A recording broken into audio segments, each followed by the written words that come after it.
Terima kasih buat kesempatan yang diberikan kepada saya boleh berbagi kebenaran firman pada ibadah hari ini. Dan kita akan sama-sama belajar sebuah kebenaran yang saya beri tema hidup berkemenangan. 1 Raja-Raja pasal yang ke-20 ayat 22 sampai ayat yang ke-23. 1 Raja-Raja pasal yang ke-20 ayat 22 sampai ayat yang ke-23.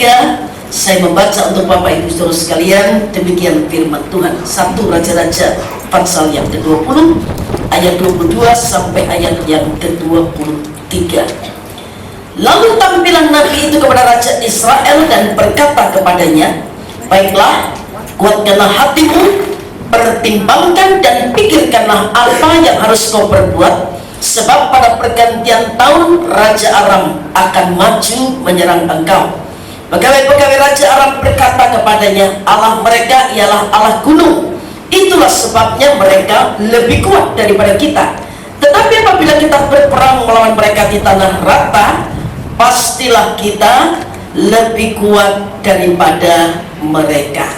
Bapak Ibu Saudara yang dikasihi Tuhan, kalau kita membaca awal kisah ini, Ben-Hadad Raja Aram itu mengumpulkan seluruh tentaranya, 32 orang raja bergabung bersama-sama beserta dengan kuda dan kereta mereka.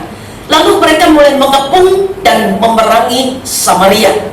Nah, kemudian Raja Aram, Ben-Hadad ini menyuruh utusan-utusan kepada Raja Ahab, Raja Israel, dengan pesan, emasmu, perakmu, istri-istrimu dan anak-anakmu yang cantik adalah milikku.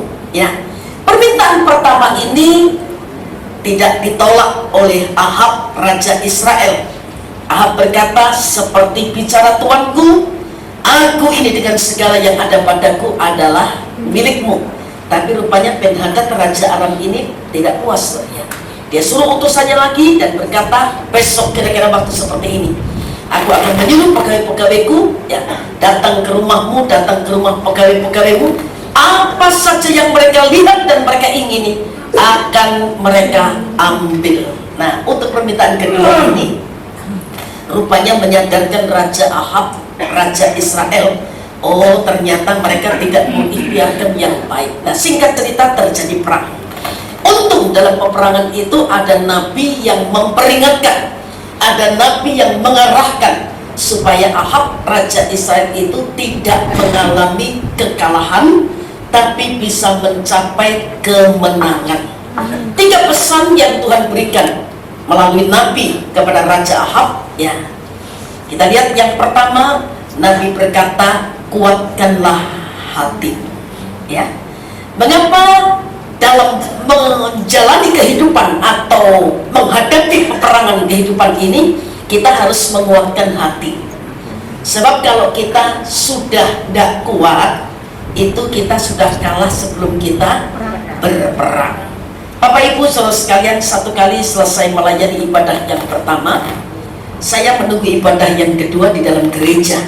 Kemudian datang seorang ibu, dan ibu ini berkata pada saya begini, oh mau minta doa. Oh ya, yang seperti itu biasa saja menurut saya. Lalu saya tanya, minta doa untuk apa? Dia berkata, doakan saya ya supaya saya cepat mati, katanya. Loh lah, kalau doakan cepat mati ya saya gak bisa, saya bilang gitu. Emang kenapa mau mati, saya bilang begitu. Tapi anak saya gak cinta. Oh, anaknya gak cinta. Gimana gak cintanya? Itu menantu saya ngomong sama saya, kalau saya mau lihat cucu saya gak boleh langsung datang, harus telepon dulu, katanya. Oh, cuma masalah itu saja. Iya, katanya gitu. Oh, jadi gak boleh datang langsung, itu sudah gak cinta, saya bilang gitu. Kan masih bisa telepon dulu. Ya enggak lah, katanya begitu. Lalu si ibu mau mati caranya gimana, saya tanya begitu. Yang mau nabrak kereta api, katanya. Oh, nabrak kereta api. Lalu saya bilang, ibu tahu bunuh diri itu masuk neraka? Mau masuk neraka?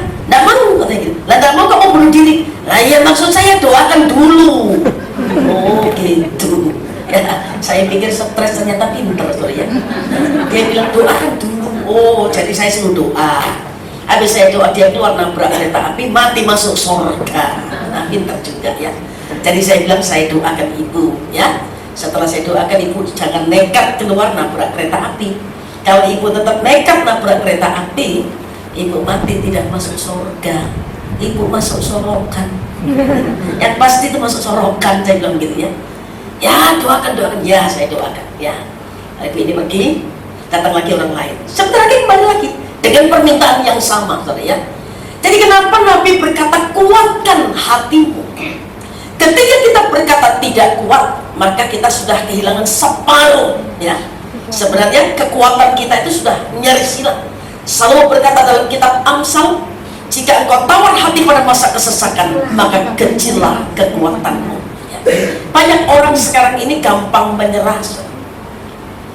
Seorang ibu cerita pada saya, teman saya gereja, dia ngomong begini, kamu tahu, ada seorang ibu punya 2 anak, laki-laki dan perempuan ya. Emang kenapa? Rumahnya dijual sebab suaminya sudah meninggal, lalu dibagi 2 anak, perempuan dan laki-laki. Dia tinggal sama anak perempuan, setelah itu pindah ke anak laki-laki. Nah, karena ibu ini sudah ada usia ya, lanjut umur, cerewetnya itu bukan main. Kemudian anak laki-lakinya ngomong gini, mah, apa buat cerewet-cerewet mah, pembantuku gak kerasan keluar masuk terus kalau cerewet-cerewet, jangan cerewet-cerewet ya. Lalu anak lakinya ngomong gini, gini ya Maya, bulan depan tak kosno ya Maya. Saya pikir di kos kan masih lebih baik daripada taruh di panti jompo, saudara ya. Karena kalau sudah taruh di panti jompo seperti dibuang gitu ya. Kalau di kos kan masih lumayan ya. Nah, berapa hari kemudian ibu ini keluar dari rumah, tidak pulang-pulang ya. Anaknya lagi bingung, dia cari kemana ya, mana mama ini, dia tanya-tanya teman-temannya, kamu tahu mamaku ya? Mamaku pergi dari pagi tidak pulang-pulang sampai sekarang. Lalu teman-temannya saling kontak satu sama lain, sampai mereka mendengar berita ada orang meninggal ketabrak kereta api gitu ya. Lalu dia kasih kabar, coba itu ada orang ketabrak kereta api, itu mungkin itu mamamu. Betul, soalnya ketika dilihat sebenarnya bukan ketabrak kereta api, nabrak kereta api, hanya karena dengar mau dikoskan ya. Gitu saja sudah tidak kuat, banyak coba ya. Nah, kalau kita lihat, Ayub itu pernah berkata, hidup ini seperti orang yang perang. Kalau kita perhatikan ayat awal yang kita baca tadi, dikatakan Raja Aram akan datang menyerang engkau. Berarti peperangan hidup itu tidak hanya kita alami satu kali seumur hidup, tapi setiap saat kita itu menghadapi peperangan roh, sadar atau tidak ya. 24 jam dalam setiap hari kita perang melawan dunia, kita perang melawan setan, kita perang melawan diri kita sendiri ya. Jadi ada banyak musuh di depan kita, tetapi bersyukur karena kita punya firman Allah, kita punya Roh Kudus sebagai penolong, maka kita harus bukan hanya menjadi pemenang, tapi lebih dari pemenang. Amin ya. Saudara, kita itu kan hebat kalau nyanyi ya. Lebih dari pemenang dalam segala perkara ya. Segala perkara loh. Satu perkara saja sudah kalah ya. Segala perkara ya. Nah, saya berharap kita tidak cuma asal menyanyi begitu saja, tapi praktek apa yang kita nyanyikan. Amin. Sungguh kita menjadi lebih dari pemenang. Amin. Dalam segala perkara ya. Jadi pesan yang pertama yang disampaikan oleh Nabi, kuatkanlah hatimu. Jangan pernah berkata tidak kuat. Sebab kalau kita berkata tidak kuat, belum perang itu sebenarnya kita sudah kalah. Itu pesan yang pertama. Pesan yang kedua dikatakan, pertimbangkan dan pikirkan apa yang harus kau perbuat. Saudara, kalau kita baca ayat-ayat ini, Raja Aram itu pernah perang melawan orang-orang Israel dan mereka kalah. Lalu pegawai-pegawai Raja Aram berkata kepada Raja Ben-Hadad, Raja Aram, oh ternyata Allahnya orang Israel itu Allah gunung. Itulah sebabnya mereka lebih kuat dari kita. Tapi kalau kita perang di tanah rata, kita pasti menang ya. Jadi orang-orang Aram itu sudah mempelajari strategi perang. Ketika mereka kalah, mereka tidak mau mengalami kekalahan untuk yang kedua kalinya. Sebab itu pegawai Raja Aram berkata, Allahnya orang Israel itu Allah gunung. Kalau kita perang di tanah rata, kita yang menang ya. Mereka mempelajari strategi perang, kita juga. Saya berharap dari kebenaran firman ini kita bercermin. Kalau waktu-waktu yang lalu kita sudah kalah, jangan terus tinggal dalam kekalahan. Kalau kita sudah tampil lebih dari pemenang, pertahankan. Kita harus tetap menjadi pemenang. jangan kalah dengan bermacam-macam kehidupan ini ya, masalah, tantangan, godaan dan sebagainya. Nah, lalu mereka berkata Allah gunung. Apa itu gunung? Yang pertama, gunung itu bicara pengajaran firman Allah. Yang kedua, gunung itu bicara tentang kesucian hidup. Mazmur 15, Mazmur 24 berkata, siapa boleh naik ke atas gunung Tuhan? Siapa boleh berdiri di tempatnya yang kudus? Jawabnya orang yang tidak bercela dan seterusnya dan seterusnya.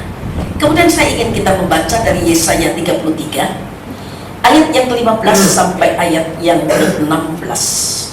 Yesaya pasal 33 ayat 15 sampai ayat yang ke-16 ya. Yesaya 33 ayat 15-16.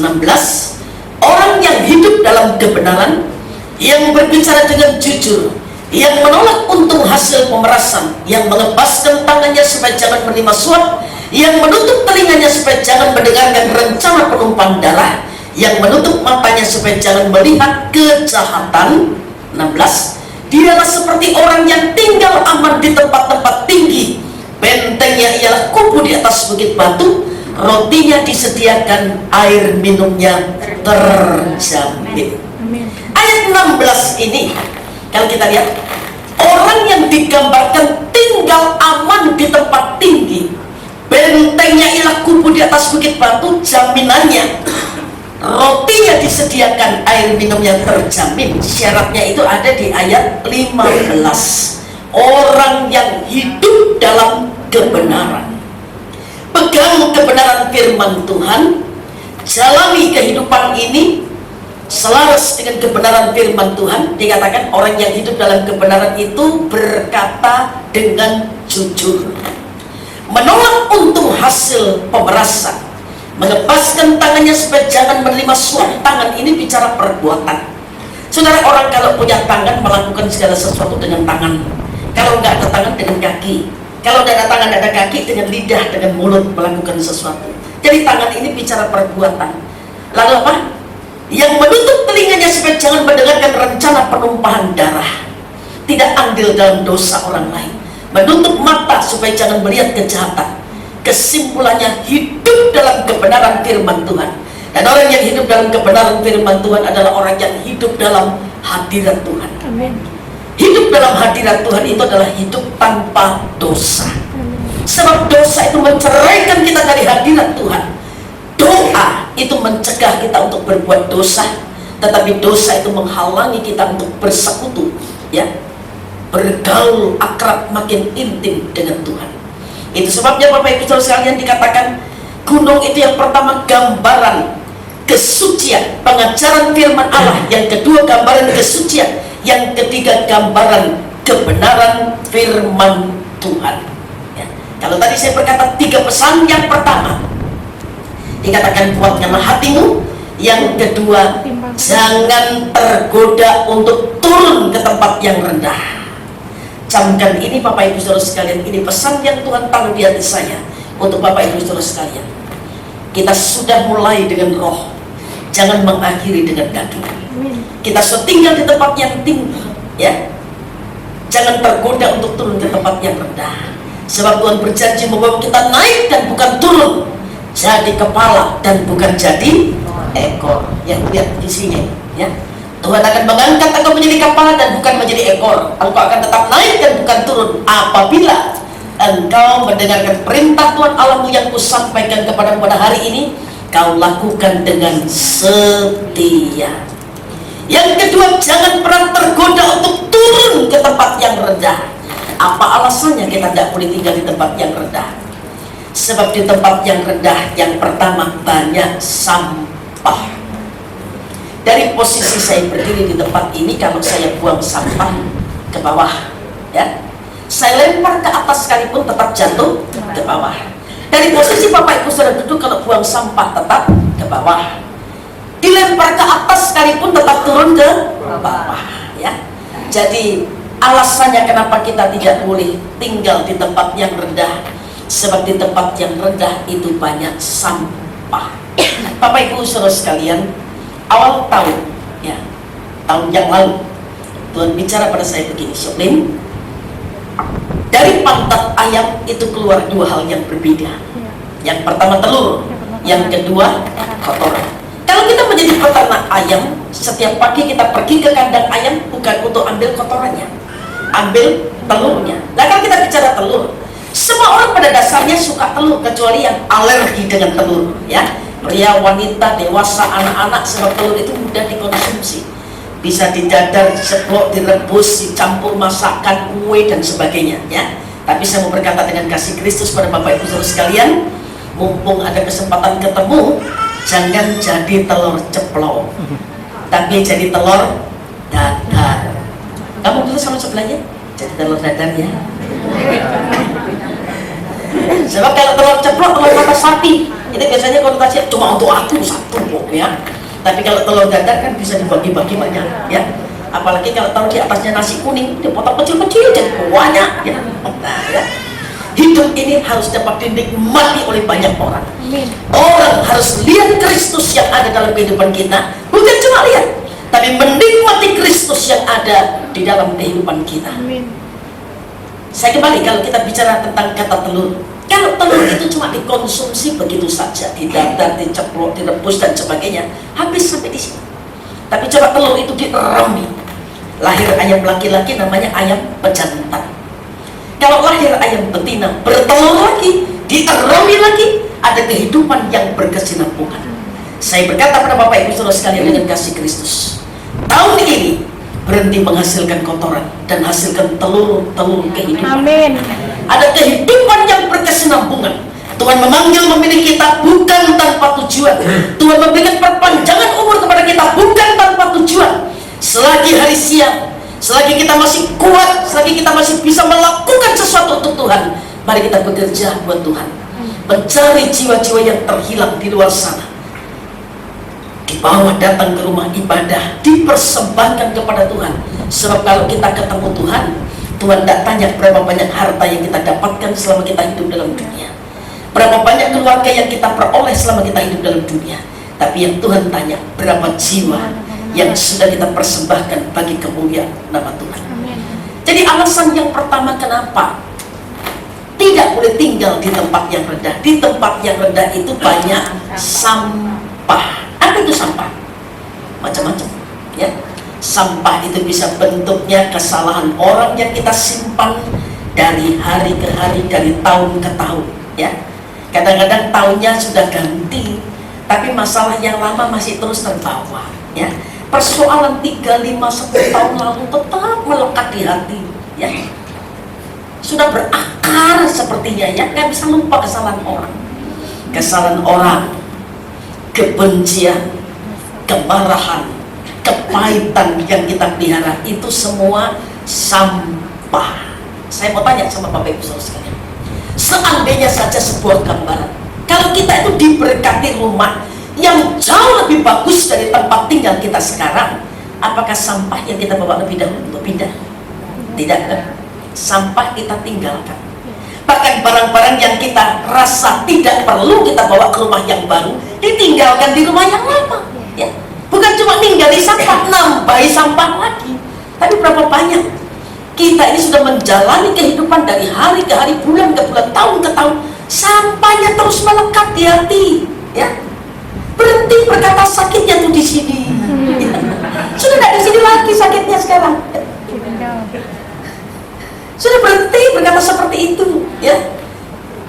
Berdoa, puasa, minta anugerah Tuhan supaya Tuhan membebaskan kita dari bermacam-macam sampah. Amin. Sebab sampah itu aromanya tidak sedap. Kenapa orang tidak menghirup bau harum Kristus dalam kehidupan kita? Sebab dari dalam pusat kehidupan rohani kita ini banyak sampah. Yang kedua, sampah itu menimbulkan banyak penyakit, ya. Banyak orang Kristen bukan sakit jasmani. Sekarang ini banyak orang sakit, ya, tiba-tiba kena virus, dalam hitungan hari sudah meninggal, ya. Saya sudah dengar 3 orang kena virus, luka di kaki sedikit saja, hitungan menit sudah hitam sampai di lutut, bengkaknya sudah sampai di sini, dan tidak lama kemudian meninggal, ya. Jangan pelihara virus dalam kehidupan, ya. Tidak ada gunanya. Orang tidak menghirup bau harum Kristus dalam kehidupan kita karena banyak sampah. Ada banyak penyakit-penyakit rohani yang bercokol dalam kehidupan kita karena ada banyak sampah. Saya sudah berkata tadi, kalau kita diberi kesempatan bisa pindah ke rumah yang lebih bagus dari yang sekarang, tentu sampah bukan prioritas pertama yang kita bawa pindah ke rumah yang baru. Kalau kita bicara tentang kata sampah, saya yakin semua sudah mengerti sampah. Sampah di rumah kita itu kan ada di mana-mana, ya. Di dapur yang pasti, di depan kamar mandi, di bawah wastafel ada tempat sampah, ya.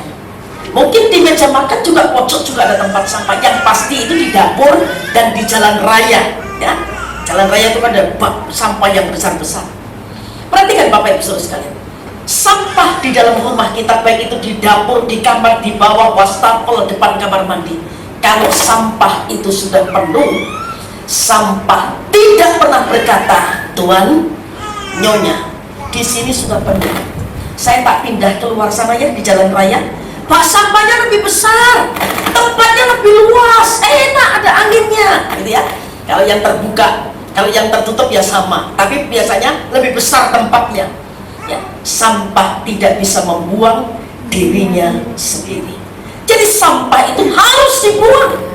Kita harus minta kekuatan dari Tuhan untuk bisa membuang sampah itu keluar dari kehidupan kita, supaya orang menghirup bau harum Kristus dalam kehidupan kita, dan kita menjadi sehat secara rohani, tidak sakit rohani, ya. Alasan kenapa kita tidak boleh tinggal di tempat yang rendah. Di tempat yang rendah banyak sampah. Yang kedua, di tempat yang rendah itu bisa kena banjir, ya. Ini kita ibadah di lantai berapa ya? 3, ya. Seandainya saja, ini berandai-andai, hujan lebat lalu di jalan raya sana banjir, mungkin ya. Tapi nanti kita naik truk untuk ke lantai atas ini, ya. Kalau di tempat datar, banjir bisa masuk mungkin di halaman rumah kita, ya. Tapi kalau untuk naik sampai ke lantai 2, lantai 3, itu mustahil, kecuali zamannya Nuh.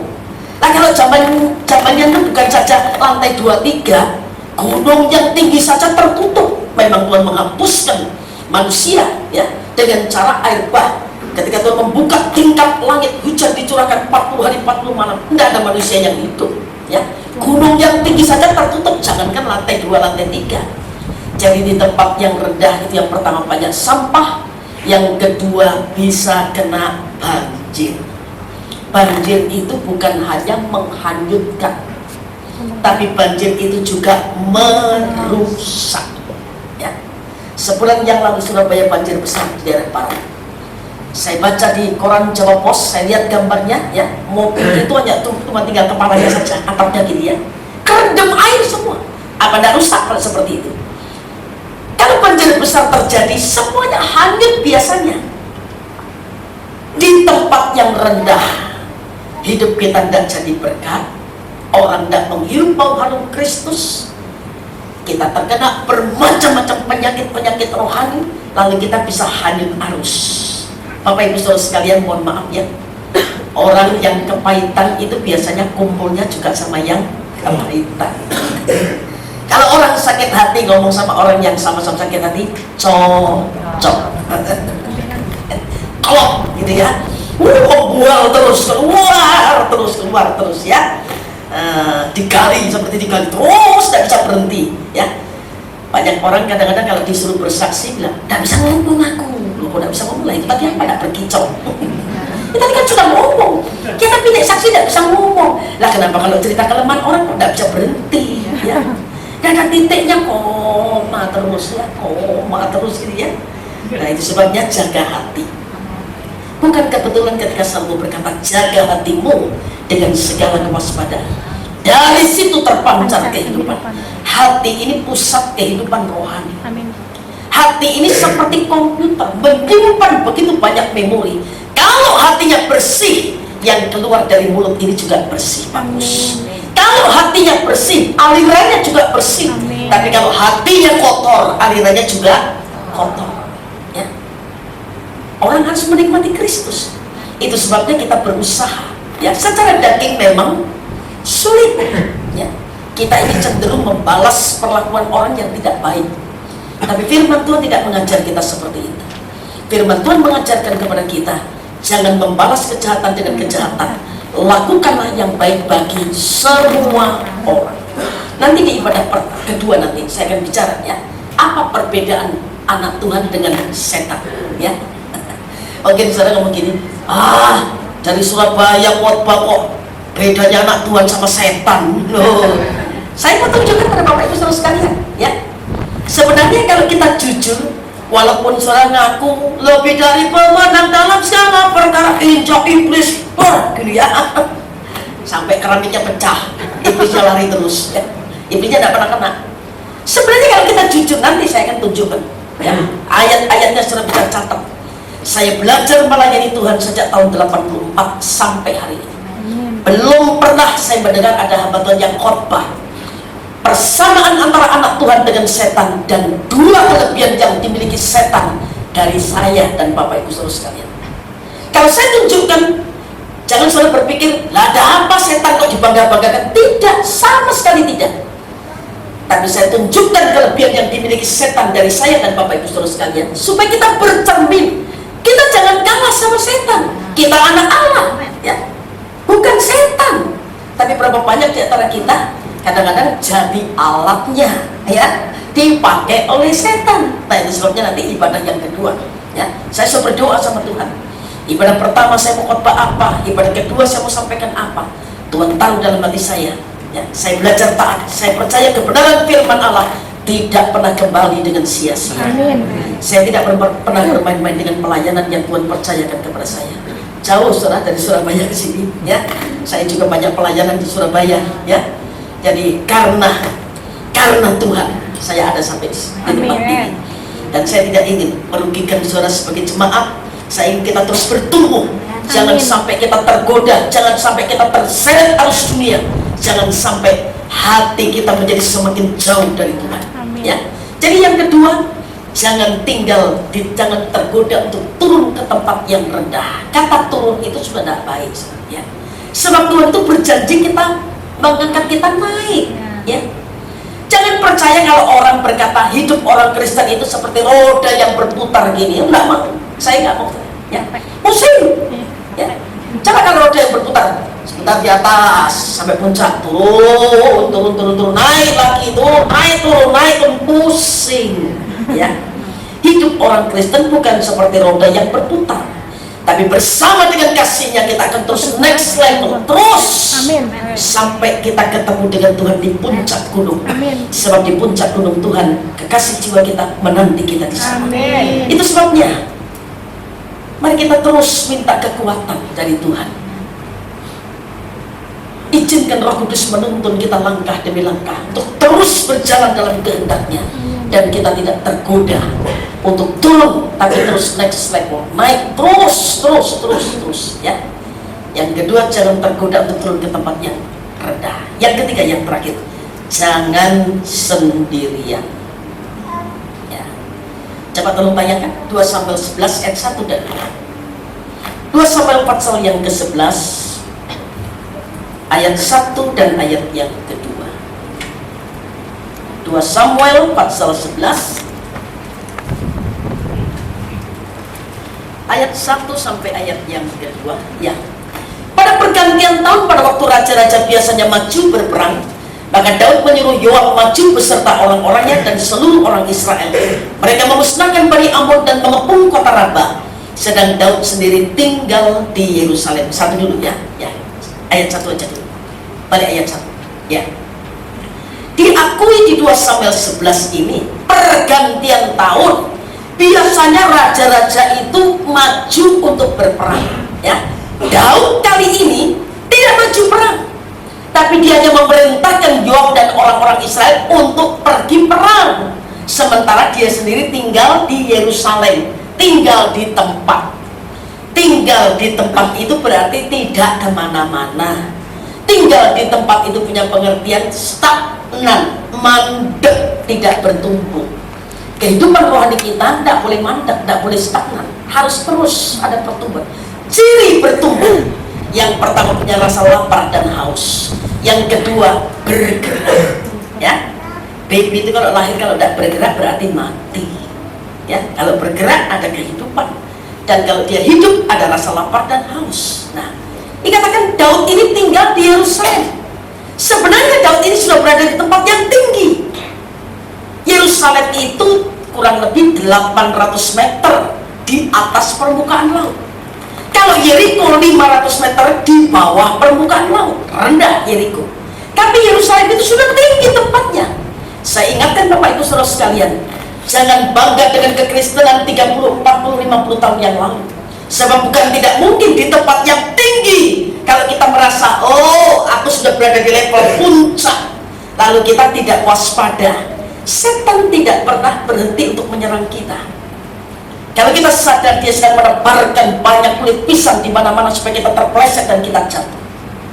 Tidak semua orang yang jatuh bisa bangkit. Ya. Tapi itu kerja iblis menjelang Tuhan datang kembali pada kali yang kedua. Jadi sebenarnya Daud ini sudah di tempat tinggi, Yerusalem. Yerusalem itu artinya rumah damai. Tapi sayang, di Yerusalem Daud ini tidak waspada. Apa yang Daud kerjakan di Yerusalem? Di tempat yang tinggi apa yang dia kerjakan? Ayat 2, teman. Sekali peristiwa pada waktu petang ketika Daud bangun dari tempat pembaringannya, lalu berjalan-jalan di atas soto istana, tampak kepadanya dari atas soto itu seorang perempuan sedang mandi. Perempuan itu sangat elok rupanya. Nah, Alkitab mengatakan di tempat tinggi. Daud itu baru bangun dari tempat pembaringannya. Berarti di tempat tinggi Daud juga bisa tidur, ya.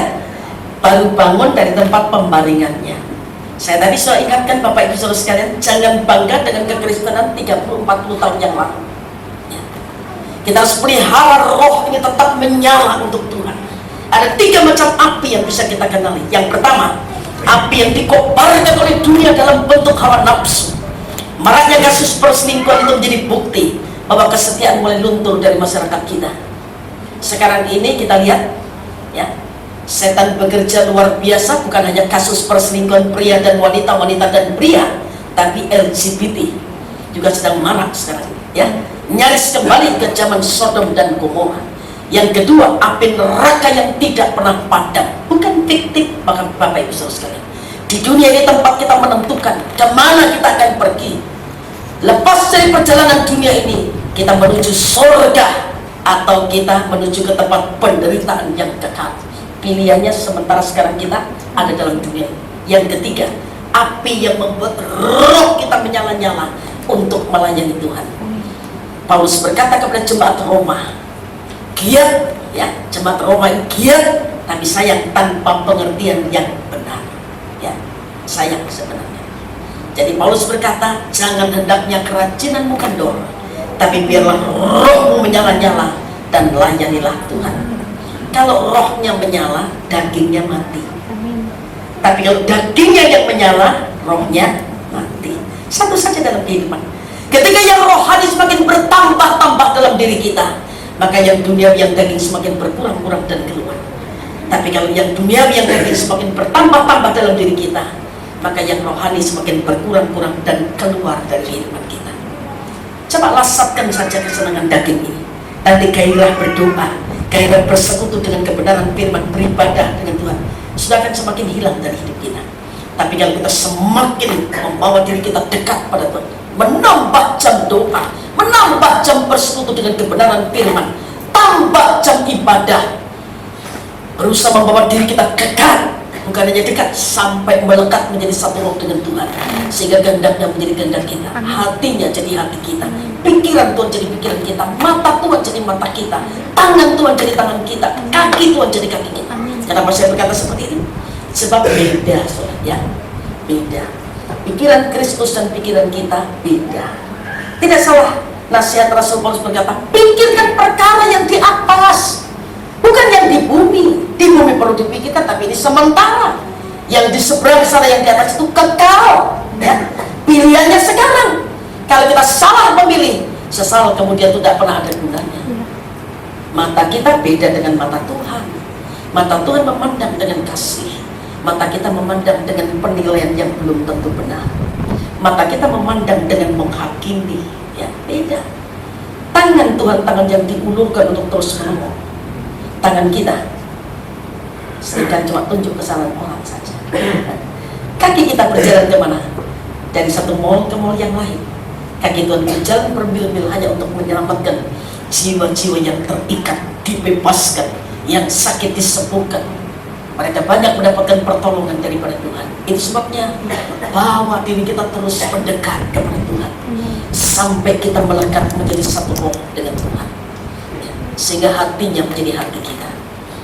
Tuhan lihat orang banyak dan Tuhan berkata, hatiku tergerak oleh belas kasihan. Lihat orang banyak, mereka seperti domba yang tidak bergembala. Bagaimana hati kita melihat mereka yang berjalan tanpa Tuhan? Apakah kita punya belas kasihan? Atau kita berpikir yang penting aku sudah selamat? Tidak, apa yang bisa sekali. Kembali pada pujian terakhir tadi, dia memilih, dia memanggil kita bukan tanpa tujuan. Sebenarnya kehidupan yang masih Tuhan percayakan ini, kita berkarya bagi dia. Hidup ini kesempatan. Hidup ini waktu bagi kita untuk berbuat baik, menjadi berkat untuk kemuliaan nama Tuhan. Daud ini baru bangun dari tempat pembaringannya. Biasanya, mohon maaf Bapak Ibu Saudara sekalian, semakin lama kita percaya Tuhan, kita semakin menganggap enteng doa, ya. Coba kalau kita jujur, bernostalgia sedikit dulu ketika kita baru percaya Tuhan. Aduh, gairah doa yang luar biasa. Dalam perjalanan waktu, perjalanan iman, lama-lama kita berpikir, sambil jalan saya juga sudah doa, gitu ya. Sebab itu saya berkata, jangan bangga dengan kekristenan 40-50 tahun yang lalu. Tuhan tidak hanya perhitungkan lamanya kita menjadi orang percaya, tapi pertumbuhan yang keluar, yang semakin nyata dalam kehidupan kita, itu yang Tuhan perhatikan. Jaga, jangan sampai kita tidur rohani. Orang yang tidur tidak tahu apa-apa. Coba orang yang tidur rumah kebakaran tahu? Nggak tahu, kadang-kadang. Banjir, air masuk tahu? Nggak tahu. Nggak tahu apa-apa, ya. Kalau kita tidur rohani, kita juga tidak bisa sadar dengan keadaan di seputar kehidupan kita. Dikatakan, setelah bangun dari tempat pembaringannya, Daud itu jalan-jalan. Jalan-jalan di atas soto, ya, jalan-jalan. Di Surabaya saya sempat melayani ibadah umas, ya. Kalau namanya orang lanjut usia, ya dimaklumi. Saya sudah berulang-ulang umumkan Bapak Ibu usaha ya, kalau sudah firman Tuhan jangan jalan-jalan. Tapi orang namanya mau ke toilet, gimana ngelarangnya, ya. Kalau mau pipis silakan, nanti ngompol di gereja jadi persoalan juga, ya. Ya, tetap saja jalan-jalan, ya, ke toilet, ya sudah, mau diapakan, ya nggak apa-apa sudah. Nah, pagi hari ini memang tidak ada di antara Bapak Ibu Saudara yang jalan-jalan, ya. Sementara khotbah mata saya juga lihat bersama kemarin, ya, luar biasa, bagus juga, ya. Biasa di Surabaya itu, apalagi kalau orang-orang muda, ya, biasanya memang kakinya nggak jalan-jalan, tapi jempolnya yang jalan-jalan. Bisa ngerti maksud saya? Saya? Ya. Orangnya duduk di gereja, ya, balesi BBM terus, ya, ini jempolnya jalan terus. Mungkin nggak jempolnya yang jalan, ini yang jalan. Habis ini makan apa ya? Daud ini bangun dari tempat pembaringannya, dia jalan-jalan. Ketika jalan-jalan, matanya lihat Batseba mandi. Sudah lihat, kalah di pikiran, kalah di semua aspek kehidupannya. Orang yang tidak berjaga-jaga, tidur rohani, gampang jatuh dalam dosa. Sudah lihat perempuan, sudah tanya siapa perempuan itu? Oh, istrinya orang, ya, masih nekat ya. Kalah di pikiran, dalam kondisi tidur rohani, gampang dikalahkan. Itu sebabnya mari kita terus berjaga, terus berdoa. Tuhan berkata, berjaga-jagalah dan berdoalah, ya. Sebab sekalipun rohnya penurut, dagingnya lemah. Berarti kan setan tidak pernah serang roh kita, sebab rohnya memang sudah penurut, tapi daging yang punya potensi jatuh dalam dosa berulang-ulang ini yang diserang, ya. Jadi yang ketiga, jangan sendirian. Ibrani 10 ayat 25 berkata, jangan menjauhkan diri dari pertemuan-pertemuan ibadah seperti yang biasa kita lakukan. Marilah kita saling menasehati, semakin giat melakukan menjelang hari Tuhan yang mendekat. Mungkin sudah berkata, hari Tuhan masih lama, ya. Memang secara massal Tuhan datang di awan-awan mungkin masih beberapa tahun lagi. Tapi biasanya Tuhan jemput kita lebih cepat secara pribadi. Masih ingat dua penyambut yang disalib di kanan kiri Tuhan Yesus? Yang satu kan berkata ini, kalau engkau anak Allah, selamatkan dirimu, turun dari salib, selamatkan kami juga, ya. Tapi yang satu berkata, Yesus, ingat aku ya, kalau engkau datang sebagai raja. Tuhan jawab bagaimana? 1 tahun lagi ya, kan belum pernah pergi gereja, gitu ya. 1 tahun lagi ya, kan belum bayar perpuluhan, gitu ya. 1 tahun lagi ya, kan belum melayani. Enggak, Tuhan berkata, hari ini engkau bersama-sama dengan aku di Firdaus. Hari ini buat saya, hari ini buat Bapak Ibu Saudara sekalian, tidak ada yang tahu. Setiap hari bisa menjadi hari ini untuk kita bersama-sama dengan Tuhan di Firdaus. Itu sebabnya saya berkata, selagi hari siang, mari kita bekerja. Akan datang malam di mana kita tidak bisa bekerja lagi. Selagi Tuhan masih memberikan kepada kita perpanjangan umur, mari gunakan waktu dan isi hidupnya dengan perkara-perkara yang punya nilai kekekalan di dalamnya. Lepas dari perjalanan hidup dalam dunia ini, kita tinggal terima upah saja. Jadi jangan sendirian. Daud ini sendirian di Yerusalem. Yang lain suruh perang, tapi dia sendirian. Tak tunjukkan ayatnya ya. Coba buka 1 Tawarik 7 ayat yang ke-7. Kalimat yang terakhir saja kita baca.